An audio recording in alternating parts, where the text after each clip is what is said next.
അസ്സലാമു അലൈക്കും വറഹ്മത്തുള്ളാഹി വബറകാതുഹു.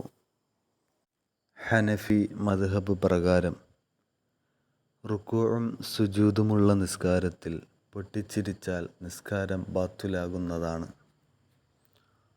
അപ്പോൾ റുക്കൂഉം സുജൂദുമില്ലാത്ത ജനാസ നിസ്കാരത്തിൽ, മയ്യിത്ത് നിസ്കാരത്തിൽ ചിരിക്കുന്നത് കൊണ്ട് നിസ്കാരം ബാത്തുലാകുന്നതല്ല എന്ന് നമുക്ക് മനസ്സിലാക്കാം.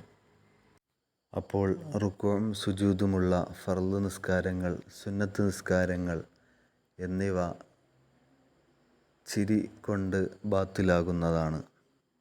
ഏതുവിധമുള്ള ചിരി കൊണ്ടാണ് ബാത്തിലാകുന്നത് എന്ന് വെച്ചാൽ, ഈ നിസ്കരിക്കുന്നവരും തൊട്ടടുത്തുള്ള ആൾക്കും കേൾക്കാൻ പറ്റുന്ന വിധത്തിൽ ചിരിച്ചാൽ നിസ്കാരം ബാത്തിലാകുന്നതാണ്. അല്ലാതെ എല്ലാവരും കേൾക്കെ അട്ടഹാസം മുഴക്കണം എന്നല്ല. ഈ നിസ്കരിക്കുന്ന ആൾ ചിരിക്കുമ്പോൾ തൊട്ടടുത്തുള്ള ആൾക്ക് കേൾക്കാൻ പറ്റും അതിൻ്റെ ശബ്ദം.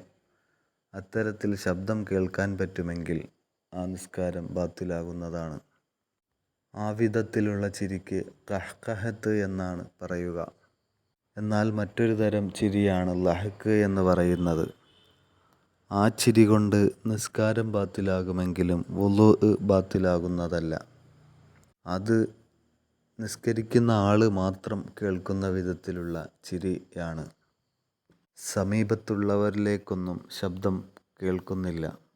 ആ വിധത്തിൽ നിസ്കരിക്കുന്നവന് മാത്രം കേൾക്കുന്ന വിധത്തിൽ ചിരിച്ചാൽ നിസ്കാരം ബാത്തിലാകുന്നതാണ്. പക്ഷേ വുളൂഅ് ബാത്തിലാവുകയില്ല. എന്നാൽ ശാഫിഈ മദ്ഹബ് പ്രകാരം അർത്ഥമുള്ള ഒരക്ഷരമോ അർത്ഥമില്ലാത്ത രണ്ടക്ഷരമോ ഉച്ചരിച്ചാൽ അല്ലെങ്കിൽ അത്തരത്തിലുള്ള ശബ്ദം കേൾപ്പിക്കൽ കൊണ്ട് നിസ്കാരം ബാത്തിലാകുന്നതാണ്. മൂന്നാമത്തെ വിധത്തിലുള്ള ചിരിയെപ്പറ്റി കർമ്മശാസ്ത്ര പണ്ഡിതന്മാർ തബസ്സും എന്ന് പരിചയപ്പെടുത്തുന്നു. ശബ്ദമില്ലാത്ത ചിരിയാണത്.